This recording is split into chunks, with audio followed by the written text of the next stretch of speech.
You're listening to the Options Insider Radio Network, the home of the Options Podcast. For more quality options programs, visit theoptionsinsider.com or search for Options Insider Radio Network in your podcast provider of choice. Listeners can also access all of our programming through our mobile app available in the iTunes and Google Play stores. Select programs are also available via live stream at mixlr.com/options-insider. That's mixlr.com/options-insider. Don't forget to follow along with your favorite programs and submit your own questions for the hosts at twitter.com/options, stocktwits.com/options, facebook.com/theoptionsinsider, or via questions at theoptionsinsider.com.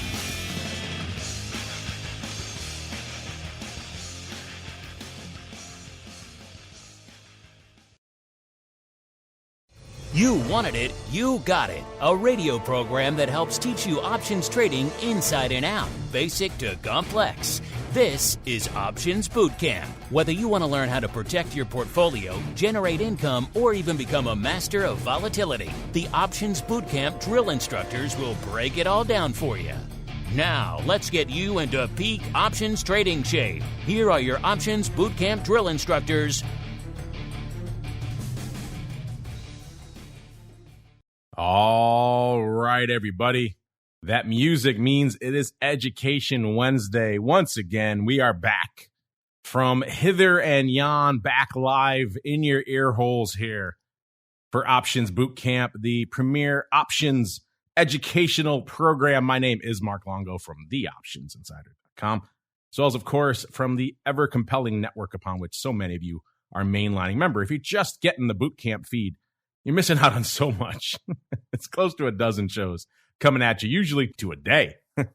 And on top of that, if you want to go above and beyond, you want to join us live for this show, for everything else we do throughout the week. You want to get exclusive shows like our great Pro Q&As. You want deep into unusual activity scanning and analysis yesterday on our Pro Q&A. You want to check that out, as well as Options Oddities every Friday, giveaways throughout the week, and the whole week, whole bunch more. You know where to go. theoptionsinsider.com/secret club.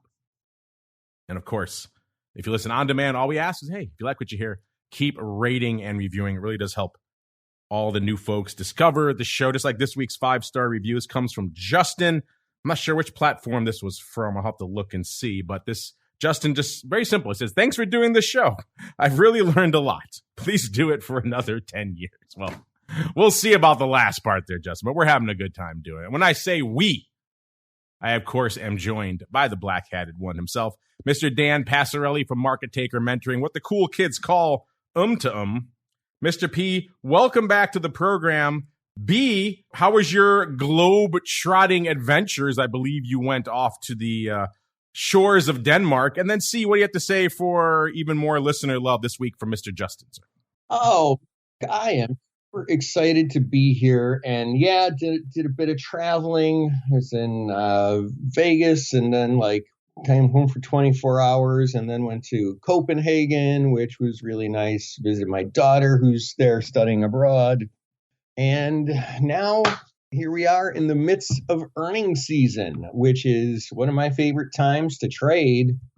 And so, hey man, that's what we're doing. We're trading earnings, getting back in the groove, and everything is coolio.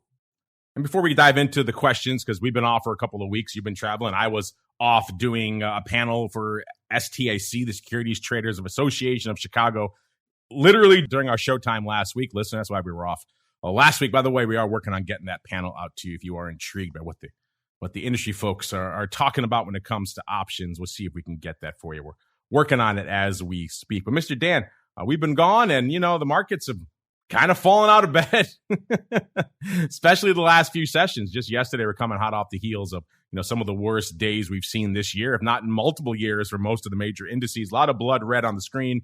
Today, of course, trying to rebound a little bit of that, maybe dead cat bounce. Maybe there's some teeth to this. We shall see. But what are your thoughts, and what are you counseling your students in this most recent sell-off, and also in these times of just crazy fear and sell-offs and high volatility that we've been seeing more and more of these days? What are you typically counseling people over there at MTM? Well, for investors, it's dicey. For traders, it's Shangri-La, man.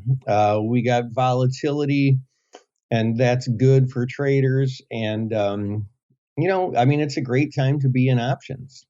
Well said. A great time to be in options. And it's a great time to open up the mailbag because, again, we've been off for a couple of weeks. You folks have been filling it up. So let's see if we can empty it out. It's time for the mail call. Mail call. Time to look at questions submitted by our listeners. All right, everybody, let's get to it. Like I said, you folks have been overloading us with your questions. On our last show, we asked you guys some poll questions. Let me pay those off and now then get to our most recent one here that you folks are diving into. We asked you the last time you all gathered here together. The recent VXX drama had focused the spotlight back on volatility product meltdowns. So I thought we'd ask you which volatility product implosion or failure or drama had the greatest impact on the overall vol market. Gave you 4 choices. The 2018 Great SVXY neutering. If you don't know what that means, go check out Volatility Views. We talked about it there, especially back in 2018. Also in 2018, that was a momentous year for vol. The death of XIV, the 2012 TVIX disaster, or the ongoing drama with VXX that is unfolding right now this year.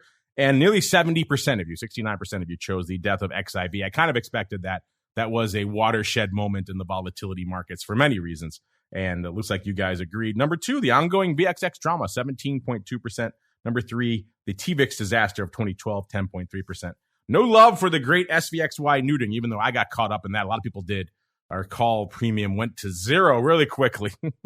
That only got 3.4%. This week, listeners, we're out there with a timely question. You know, when we posted this on Monday, we were looking at some more red. We since have seen a lot more red on the screen since we posted this earlier this week, listeners. We asked you, we're back in the red in the S. So SPX, SPY, pick your poison, whichever flavor you prefer.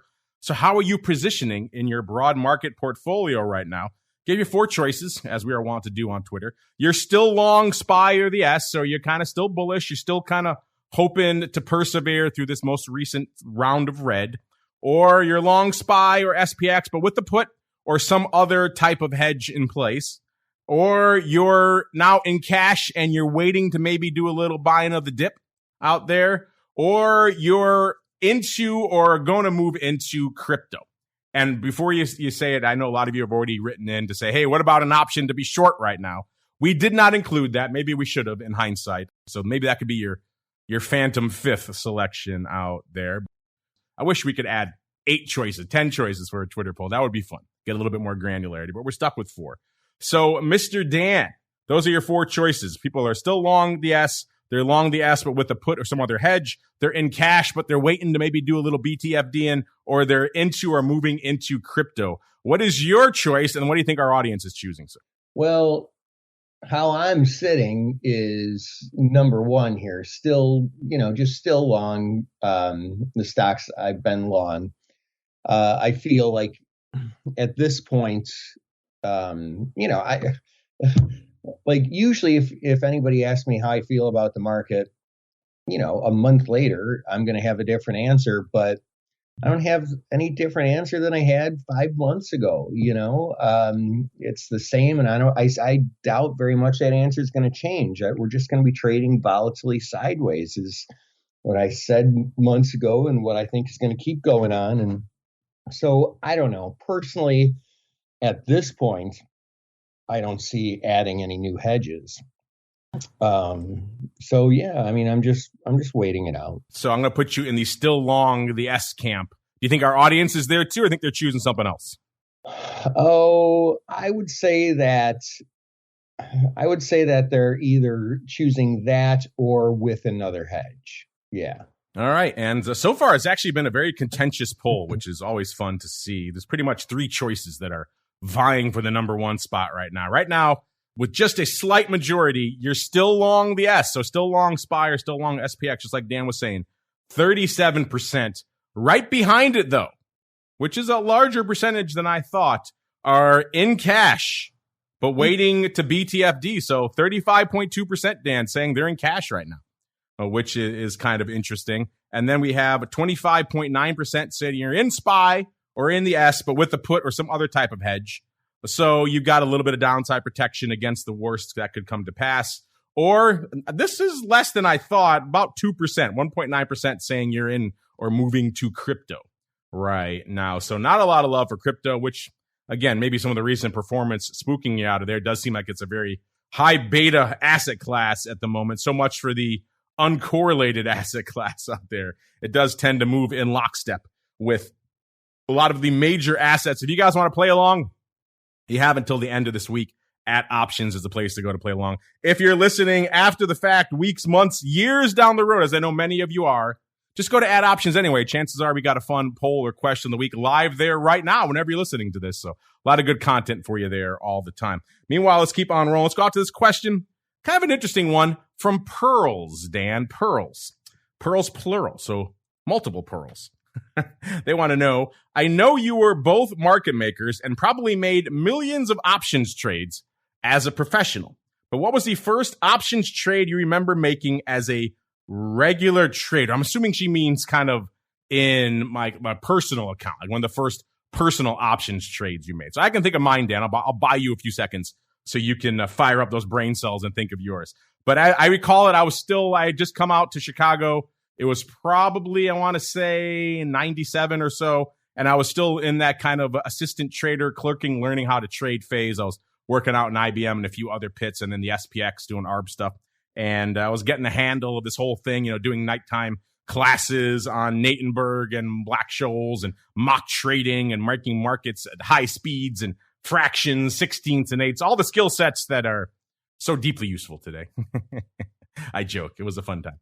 But in general, in the middle of all that, of course, you start to get versed in options. You want to start trading these things on your own before you even get on a badge on the CBOE. So I recall what I did. I didn't have a ton of money back then. I was just out of school. I was just learning this whole options thing. I was a clerk. And so I went out and I remember I bought a one lot of Microsoft calls. And it's funny because I did the same trade a lot of people are doing now that I always caution people against. But I didn't have a ton of stock in my portfolio, so a covered call really wouldn't have been the thing for me back then. I only had a limited account, which goes to show you can trade options with a small account. But I bought a one lot. I remember, Dan, it was like a ridiculous home run. I think it ended up moving 5 or 6 or 7 handles in the money in my favor. So I ended up making $600, $700, $800 or whatever on a stupid one lot. And I remember just being like, oh my God, these options are fantastic. I'm clearly a genius, right, Dan? So I had a good introductory experience to options, Dan. What was your introductory options trade, if you can recall it? I don't recall what the exact trade was, but I do recall the scenario. This is after I've been trading for a couple of years, as a market maker. And it's when Options Express first came out, which was not technically the first online broker, but the first online broker that really got traction. And so I opened an account and I put money in there and, and I made a trade that day. And, I told my wife, Kathleen, about it. And she's like, what are you doing? Like, you can't you're going to lose all our money. What are you talking about? And I'm like, Kath, I've been a professional. How do you think we got the down payment for our house? What did you think you were doing all those years? I know. You traded to an option? Wow. Get out of here. I divorce you. You're done. And then the trade made money, and I probably made like $1,000 or something. And I told her about it, and she's like, you should do more of that. Unfortunately, that's how that went. I think there's a lot of folks out there probably nodding their heads in agreement with you. They've been down that road as well, Dan, with their significant others. You're trading an option? What? Oh, do more of that. Maybe along those lines, this next question is kind of a similar refrain. This comes from Max. He says, can we get an episode about stories from the trading floor? It would be great for all of us newcomers who can't do that anymore. That's funny. You have interesting timing, Max. We kind of just did a little mini version of that for our pro Q&A last week. One of our listeners asked about tales from the SPX and a deep dive into SPX. So we did just that. But I don't know, Dan, we haven't really done any of that on this show. What do you think? Maybe obviously not today, but maybe in the future, would you be down for a Tales from the Trading Floor episode? Sounds like the listeners want it. That sounds like a really fun idea. Yeah, that sounds great. We'll have to temper it a little bit. Yeah, I got to make it safe for work, and nothing that happened down there was really PG or safe for work in any regard. And nor was it acceptable by modern norms for most of it. So we'll have to dial a lot of it back. But yeah, that could be interesting. And again, I get it for a lot of the listeners of this show. I mean, we just did that poll a few months ago. I'm dying to do it again. Remember, we did that poll, Dan, and fully 30% of the audience had started trading options in the last 3 months, right? So this stuff for them is like, this might as well be in a museum, right? This happened. This existed. You could have done this. So yeah, it might be kind of refreshing to do that, which is actually one of the reasons I got into floor trading to begin. I knew even then, I was like, this thing's not going to be around for long. This is kind of a unique opportunity to do a very singular thing in human history that I probably won't be able to do 5 or 10 years from now. And so I wanted to take advantage of it. I had that bit of wherewithal back then to know if I wanted to do it, that was the time. So yeah, I'm glad I took advantage. That's a good idea. Maybe we will pencil that in for a future episode, Max, of PG Tales from the Trading Floor. We have our work cut out for us, Dan. We got to clean up those stories a little bit. All right, so you start working on yours. I'll start working on mine. We'll meet somewhere in the middle. All right, let's go on out to this one from Joe Jones J. A lot of J's, Joe. Joe Jones J wants to know, if I'm long a call option on the 30 strike and I exercise it, what happens? Does the writer of the call option deliver the 100 shares at $30 to me or someone else? Can I then turn around and sell those shares on the open market? Or do I have to pay for the 100 shares out of my own account before I sell them? Well, a lot to unpack there, Joe Jones J. Short answer is you get the stock, and then no, and then yes and no. we could go a little bit more into detail if you like. Mr. Dan, Mr. Triple J, I'm just calling him Triple J. Mr. Triple J here is confused. He buys a call on the 30 strike, and then he exercises it, and then he's kind of confused from there. What happens? Does he get the stock right away? Does he have to buy it right away? Who gives him the stock? Can he sell it right away? How does it all work? Well, John Jacob Jingleheimer Schmidt, here's how that works. So, yeah, as soon as you exercise the call, the 30 strike call, you own the stock at $30 a share. Now, someone who shorted it is the person who gets assigned, let's use the proper words, and sells that stock to you literally at $30 a share. It doesn't matter what you paid for the option, what they collected for the option. Now, is it the exact same person who sold that option to you in the first place? No, not necessarily. And who cares? Like, it doesn't matter. How that technically works is the Options Clearing Corporation, the OCC. If I'm not mistaken, their verbiage is they randomly assign someone to who is short those calls to fulfill their obligation. And I don't know if they have some sort of algorithm or if it's FIFO or LIFO but I believe they say they randomly assign someone. And so you, like, as soon as you exercise it, you own the stock, and, you can sell it when you want, or you can hold it, or you could write calls against it, or you can do whatever you want. Yeah, sometimes people overcomplicate things. It's not as complicated as you make it out here, Triple J. But go through the basics. Check out some of the early episodes of this show again. And in fact, speaking of early episodes of this show, we did just that when we were off on hiatus last week. I've been saying for a while, we're going to go back and maybe make some of the early episodes, which I know, I see the numbers. I know a lot of you are going back and mainlining our episodes from nearly a decade ago. And so I thought I'd go back and check those out again, because I haven't listened to them in a while. See what we were talking about, what was going on. Maybe see if we can remaster them, make them a little bit more just viable for the new influx of listeners we have out there. So we did that last week. We went out and remastered Options Bootcamp Episode 1. You should be seeing that in your feed if you haven't done so already, which was kind of fun. I sounded very nasally. I'm not sure why. I'm not sure what mic I was rocking or what my editors did there, but I wasn't a fan of how I sounded. Dan sounded about the same. And then also there was, we launched that show in partnership with a brokerage firm that doesn't exist anymore. Zecco is like 3 brokers deep now. There was Zecco, then they got acquired by Trade King, who's now acquired by Ally. So they're like two iterations, 2 mergers ago. So we had a roll call segment, which was our interview segment with those guys talking about all the new options offerings they have. Not exactly relevant a decade or so later. So we cut that out and we remastered the rest of it. So you guys got a shorter, more straight to the point kind of episode, which was kind of fun.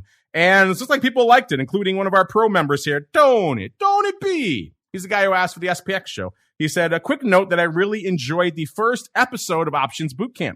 Mark and Dan sounded great. Well, I don't know. I didn't like my nasally voice, but I sounded too much like Sebastian for my taste, but I digress. I can't believe the show aired so many years ago. Yeah, neither can I. Dan, if you haven't had a chance yet, you should go check out the Bootcamp feed. You can hear our first episode from a decade ago, sir. It might give you pause. Oh boy. Yeah, that's, you know what? I obviously do a lot of content of all sorts, sending out daily videos to our list, our subscriber list, and do this and TV stuff. I never go back and look at or listen to anything that I do. I just don't. People ask me, like, every once in a while I get an email. So it'll be like, on page 127, third paragraph on your book, Trading Option Greeks, you say this. What do you mean? And I'm like, dude, I don't know.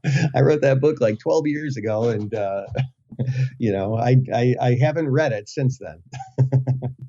Dan, not one to look in the rearview mirror. He's always looking ahead, focused on the future. Yeah, we put up so much content that it's hard for me to listen to all of our stuff, let alone go back a decade and listen to it. But this one I gave a listen to just out of my own curiosity, and because I saw so many people were going back to those early episodes. I wanted to kind of see what their experience was. Maybe we'll do something along the lines of eventually making a boot camp remastered feed for maybe some of the newcomers who are coming in, so you could maybe get to that stuff a little easier. I don't know. We'll work out a ways to do it. We're definitely going to go back. It's going to take a little time, obviously. We have to recut some of these episodes, cut out segments that are no longer relevant, sponsors that no longer exist, all that kind of stuff. So the space has changed, but that first episode, a little bit of a taste of what's to come. Glad to see so many of you enjoyed it. Let's go out to Beeks. Beeks wants to know, hello, my fellow boot campers. I thought your poll about cheap stocks was interesting. I think for me, I don't trade options on stocks below $5. Is it the same for you guys? Where do you draw the line? Well, we talked about this when we had that poll. I think that was about a month ago now. I don't know when this question came in, Beeks. But yeah, that was a while ago. We talked about that. We had that poll. Is it below $15, $10, $5 that you have no limits? I think Dan and I both came in on the no limit savages. Even though I have to admit, I don't do a ton of options trading on stocks below, let's say, $5. But it does happen. Oatly is an infamous example. We've been talking about EDU on oddities, so it can trade there. Mr. Dan, obviously, all of his rating is on stocks that are usually below $5, I should say. So that's kind of a lot of what he does. So we tend to be more no-limit savages, I believe was the term from the poll. Mr. Dan, is that still how you're hanging out? Beek says he draws the line at $5. What do you feel? Yeah. I mean, I always like to say, give me an EKG chart. I'll trade it. It doesn't matter what it is. As long as I see an opportunity, I'll entertain the notion of doing something. So yeah, a no limit savage indeed. That's Mr. Dan, a no limits savage. Let's go out to Kevin. Kevin T. He says, hi. Well, hello, Kevin. Big fan of the Options Bootcamp podcast. Well, thank you. We're big fans. Everyone takes the time to write in. He says, can you help explain the difference between swimming delta and skew delta and why this would impact index/ETF options more so than single name options? Well, obviously, Dan, our audience on this show getting a little bit more sophisticated. You don't think of the people listening to an entry-level options program asking about the difference between skew and swimming delta, but that's what we got here today. Mr. Dan, as you mentioned, you wrote that book on the Greek, so you're a big fan of delta. What do you have to say here from Mr. Kevin T? Man, everybody uses their own words for different things. And swimming delta is not in my nomenclature. I'm looking it up. And so that's floating delta as opposed to sticky delta, which is how I call those things. Okay. So yeah, you're just using a different name. So here's how it works. This is definitely a very advanced concept. and specifically, I would call it sticky skew versus floating skew, to be what I would say more precise. It depends on what the underlying is. Like if we're talking about corn options or bond options or equity options or volatility options, typically, like when market makers are running their volatilities for all the options within a single expiration, that you have like a volatility sneer or a volatility smile. Like a smile is when the lowest the lowest implied volatility is, well, this kind of gets to the heart of the question, is, let's just say for now, at the money, and then the lower strikes and the higher strikes have higher volatility. That's a smile, because if you look at a graph, it's like a smile, an upside down parabola, right? Or is that a regular parabola? I don't know. Where a sneer would be like a typical equity option, where the lower strikes have increasingly higher volatilities and the higher strikes have a slightly lower volatility. But you look at it, if it's a sticky skew,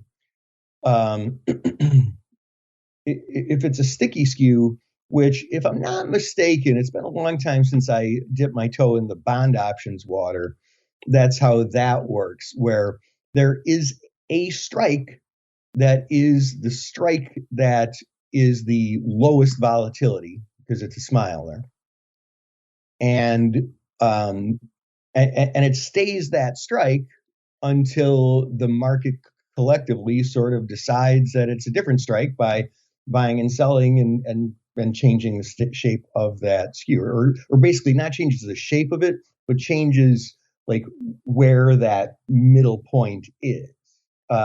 Whereas if it's a floating skew, it's just going to move along with, as the market goes up or down, or the underlying goes up or down, that lowest point moves with the market. And it doesn't have to be at the money. It could be offset somewhat, but it's still going to move up or down with the market. And I'm saying lowest point under the assumption that it's a volatility smile. If it's a sneer, it's not necessarily the lowest point, but it's sort of that fulcrum type point. We could really unpack a whole bunch more here. And newbies, this might be a little bit more than you'd hope to bite off and chew today. But it's a fun thing to talk about. But I mean, to be fair, it's really only relevant to either market makers or very, very, very large traders, particularly volatility arbitrageur traders. Yeah, this is a topic that's kind of like we've gotten to second order Greeks. I think we're terrifying a lot of people right now. But yeah, you're right. I usually think of it more as like floating skew, right? And sticky skew versus swimming delta. I haven't used that term swimming delta before. But yeah, everyone has their own nomenclature for this stuff. It's an interesting question out here. We probably could spend a little bit more time on this down. Maybe we will. Maybe this is something we could devote to. Maybe we get a whole episode going on kind of some of these. 'Cause obviously we talk about volatility skew a lot, and that's a very straightforward path. Here's what we expect the at-the-money volatility to be as we go up and we go down. But things obviously change and happen around that. So, that's where we get into some of these other topics of like, your floating and your sticky deltas and your skew delta. So as you stay along that skew path, here's what you expect. But what happens if you deviate from it? There's a lot of different nuances that go on there. And you're right, Dan. Most of this is for if you're running a market making book here, you need to hedge a lot of this stuff. Not really for your average, 10 lot retail guy, but it is interesting to maybe sink our teeth into a little bit more. And so, yeah, I love the diversity of questions we get here. We get, what happens when I exercise a call, and then we get sticky, floating, swimming deltas all over the place. I love it. Here's another. We're going all over the place, Dan. Let's go to Tom. Let's go out to YouTube land. Thomas Lee. He says, I have a tax question regarding options spreads. Well, neither Dan or I are CPAs, so just bear that in mind, Thomas. He says, if I close out a weekly call spread, one leg will usually show a profit while the other leg will show a loss. Will I be able to deduct the loss on my taxes because of the wash rule? What if I continue to do a similar trade on the same stock the following weeks? Well, I'm assuming by a weekly call spread, you mean a standard vertical in the same kind of weekly expiration, not like a weekly to weekly calendar. That gets a little bit different.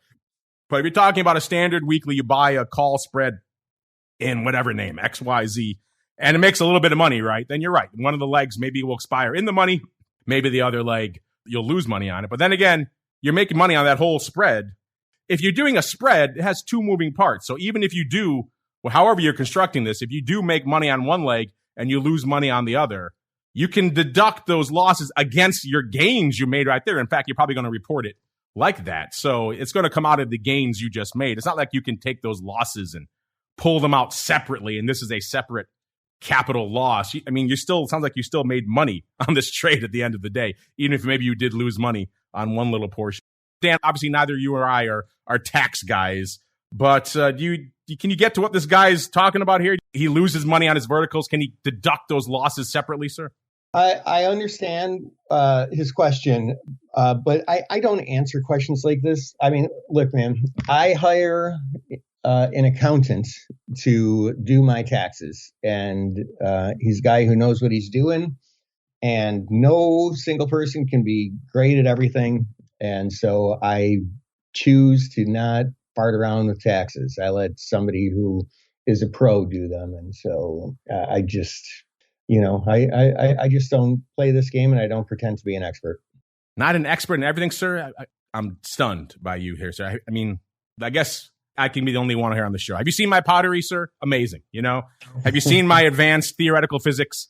Blow the doors off out there. My water painting needs a little work, but I'm getting up there to expert level out there. Looks like our chat is on board with the idea of doing kind of like the remastered episodes. They're suggesting maybe they'd love for us to do that as well with volatility views. So much good information with Don Schlesinger, and cut out the commentary about the week's markets from 2011. Yeah, that show's in a similar boat. It's over a decade old now, or close to it. So yeah, there is a lot we could do. We have so much great content here on the network that we could try to repurpose for you folks in some interesting ways out here. Let's go out to BLS0603. My goodness, what a handle. It wants to know, do you guys know of any brokers that allow for complex options trading without a margin account? Well, you could trade a lot of options in your retirement accounts. Listen, we have talked about that many times. Obviously, retirement accounts don't get into the margin size. I guess it depends what he means by complex. What would you say, Dan? Well, hold on a second. I just totally got busted because I made a trade. Sorry. You raiding again? Are you raiding in the middle of the show, sir? Do you know of any brokers that allow for complex options trading without a margin account? I mean, well, yeah. So, I mean, look, the Options Clearing Corporation sets the base rules for marginability, and they have two ways of doing it, Regulation T and retail portfolio margining. And so, I mean, there's certain things that like you can't do at any brokerage without a margin account. Like, most things, to be honest, like you can buy calls and puts without a margin account. Maybe that's it. I don't know. I mean, what's the difference? Just open up all it is it's just called a different name, I mean, for your purposes, for all intents and purposes, just use the account that says margin next to it. Margin doesn't necessarily mean, hey, woohoo, I'm going to like leverage myself to the hilt and get crazy, I mean, my account's a margin account, but I don't use all my capital. I don't borrow money to trade options, which you're not allowed to do anyway. Like it's a different use of the word margin. So I just don't I think you're overthinking it. Just like use the account that they call margin and just trade it like a regular, what you perceive to be a regular account. Yeah. He doesn't say why he doesn't want that. Maybe he has some prohibition. I don't know, but you can obviously sign up for a margin account and not utilize the margin. Just because you have it doesn't mean you have to use it. So Dan is correct there. Obviously, for a lot of the retirement accounts, you're limited anyway. And a lot of people use a lot of options trading in a lot of retirement accounts. So you can do a lot of things in those accounts, even without that. Again, you don't define what you mean by complex. I mean, some people think a simple vertical is complex. Some other people think, it's got to be more of a crazy 1/3 ratio iron condor swap. So let us know what you mean by complex out there. BLS, but there's a lot you can do in very basic accounts. You don't need to go too crazy if that's what worries you. All right, Mr. Dan, we start the show off with some love and we get a lot of love out there, a lot of great questions. But you know what? We can take the heat too. In specific, I can take the heat, Dan. This guy loves the show, but he has issue with me. This guy, I like this handle. Badger Fishinsky. Badger Fishinsky. He sounds like a badger from his question here, or his comment. He says, I really enjoy your show. 99% love it. I think you can see where he's going here, Dan. The only 1% that I hate is the pace at which the host speaks. Lay off the caffeine. It's hard to follow as he talks so fast and is all over the place. But I like Mr. Passarelli's pace, though. Even keel, calm, and easy to follow. Wow, I didn't know your mom was named Badger Fishinsky, Dan. The host has great knowledge, and his content is great, but I have to listen on half speed just to follow along. He sounds like Pat Foley announcing a Blackhawks game when Kane has a breakaway. Laugh out loud, exciting, but tone down the pace a little when he speaks. I love the other 99% of the show, guys. Keep up the good work. So there you go. I can take my lumps like a man out here, Dan. And you are correct, Badger. I do speak quickly. It's kind of the game. You know, that's why Dan and I work together. I speak very quickly. I get excited. I amp up the adrenaline on the show. And then Dan's kind of the, shall we say, the laconic guy sitting on his porch, sipping his tea in his rocking chair. And maybe if we can wake him up, he could talk about a little bit of options when he's not doing some raiding on the side and is distracted by that. So I think that's why the show's dynamic works. We bounce off each other very well. You know, when it's me and maybe some others who are super high energy as well, it can get over the top. But Mr. Dan, he brings the pace down to not even a snail's pace. What's below a snail's pace? A glacial pace. So you have that yin and yang here on the show. And I just get excited for you folks. We get excited talking about options. I get excited when you guys write in questions. Excuse me if my enthusiasm bleeds out onto the show. But nonetheless, we appreciate everyone's commentary out there, taking the time to read and listen and write in and enjoy the show. And we will work on getting Dan more high energy. How about that? Well, the problem here might not be me. I'm just saying. According to Mrs. Passarelli, a.k.a. Badger Efficiency. Before we go down that rabbit hole any further, Mr. Dan, if folks want to hit you up, maybe they don't like your pace. They want you to get more active. Maybe take a little bit of Joke Cola before the show. Where should they go? What should they do? Well, you can come on over to the good guy side at markettaker.com. And I would love to talk with you at the pace you love to hear and help out however I can. Just be aware it's going to be very slow. And you may have to wake Dan up a few times. But as long as you keep prodding him with that cattle prod, he'll be good. You can find out for yourselves. You know where to go by now. MarketTaker2Ts.com is the place to go. We got to get on out of here. We'll be back later today, live to tape, so on demand for all you network folks with Mr. Brian. He'll be doing another OPR. We're talking about his Disney trade from last week. We'll see how that worked out. Got some new ones lined up for you this week as well. Like I said, we're also working on getting that panel out to you. That should be fun. Back again tomorrow for episode 2 of the Option Block, as well as TWIFO. Friday, Volatility Views. And then for all you cool Secret Club kids, we're back with Options Oddities. Then back again next week. Another great episode of Options Boot Camp. Stay safe out there, everybody.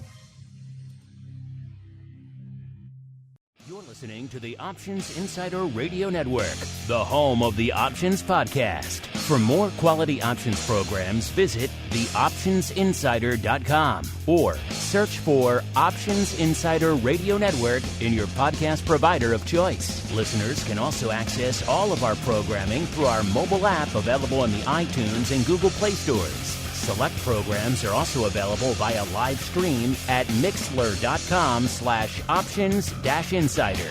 That's mixlr.com/options-insider. Don't forget to follow along with your favorite programs and submit your own questions for the hosts at twitter.com/options, stocktwits.com/options, facebook.com/theoptionsinsider, or via questions at theoptionsinsider.com.